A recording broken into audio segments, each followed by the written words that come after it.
But what you haven't overlooked, of course, is people that are on Ontario Works. So people on ODSP and OW, somehow you never seem to forget this sector, never seem to forget or never seem to stop trying to find a way to make the lives of people on Ontario Works, OW and ODSP even more difficult than they already are.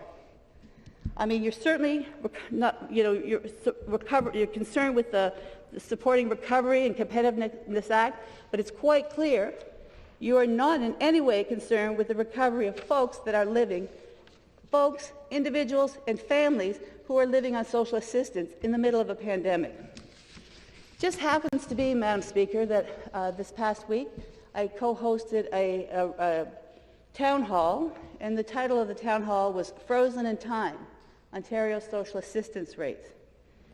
And this was the town hall that was attended by about 150 people, and they had the purpose of this town hall was to highlight the fact that people living on social assistance have not had a rate increase in 40 years. And in fact, it needs to be said that their rates aren't even indexed with inflation. And so the people, the experts, the people with lived experience came together to address the concern that costs for rent and food have soared in this province, but the OW and ODSP rates remain stagnant. And the question that we all have to ask ourselves, and the government should be asking themselves, how do you expect people to keep themselves safe, to feed themselves, to pay the rent, when a single person on social assistance receives $733 a month? Like $733 a month. And we had a question today. I mean, we've talked about the homeless camps right outside this building. I mean, with $733 a month, there's not far to fall before you have absolutely no place to live. And so I want to thank the people that helped coordinate this town hall. I co-hosted it with Tom Cooper, who's the director for the Hamilton Roundtable for Poverty Reduction.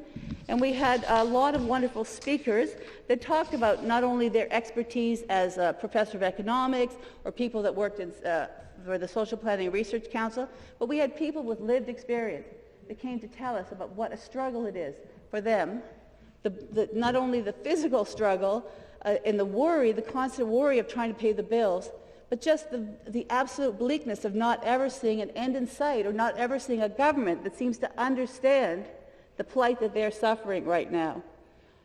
Sally, the event was organized by the Hamilton Social Workers Action Committee, and I guess I would like to make sure that I take this opportunity to thank Sally Palmer, who's just tireless in her crusade to make sure that these folks aren't forgotten, because they seem to have been completely forgotten by this government. The organizers of this very successful town hall, they did it on their own time, and really because they understand that we can't just forget. We can't forget a whole sector of the population. If we're really truly talking about supporting recovery, we can't leave people behind. We have to include everyone in this recovery. And so we have a sector of the population who, I just would like to say, it's been 36 years since an Ontario PC government last raised social assistance rates. 36 years. Shame. Can you imagine? And really, let's not forget that the former Premier Mike Harris cut social assistance rates by almost 22%. Shame. Exactly. It is a shame. It's a terrible shame. And then, you know what? 15 years of the Liberal administration, there was no increases, and none of them were tied to inflation. And this government's first act, one of its first acts in office, was to cut in half a planned increase to social assistance rates. That was just too much for people living on social assistance to expect an increase. And even the increase that was planned didn't come close to addressing the index of inflation.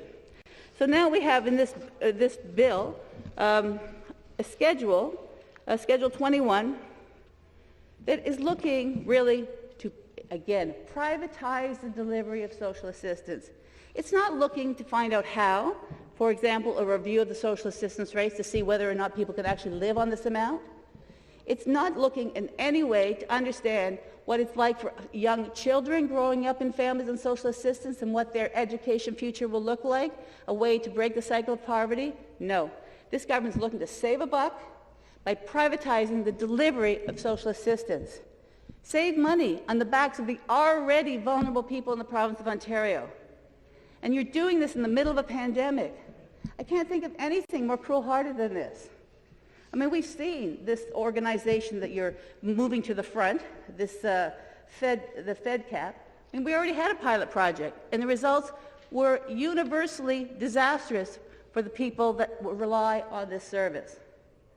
I mean, we know that this is an international company.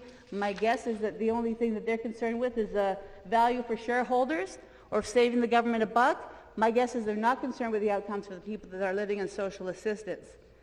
You know, what this government also, I would like to remind you, canceled the basic income pilot. I mean, the basic income pilot was an ongoing attempt to address and understand how people living in poverty can be lifted up.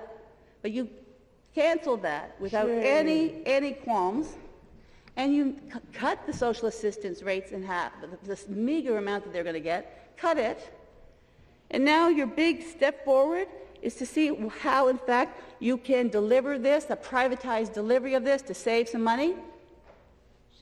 It's terrible. It's so backwards. It's so cruel-hearted. I can't even imagine it. And, you know, I just want to also highlight that in the middle of a pandemic, this government also authorized a clawback of CERB benefits. So if there was anybody living in a household that was on social assistance of any type, ODSP included, and some other working member was receiving CERB, this government clawed it back dollar for dollar. So I really can't imagine how this government expects, or maybe they don't expect, people, the lowest income people in this province, the most vulnerable people in this province. I don't understand how you can expect that they're going to recover from this pandemic. My guess, I suppose, it's not even a preoccupation with you that they recover from this pandemic. And so I feel people that wear glasses will have empathy for me right now. I'm struggling. For those of you that wear glasses in the province, you feel my pain right now. I think it's really important to understand that while we're not talking about people dying in ICU, what we are talking about are ways to save money on the backs of the poorest in this province.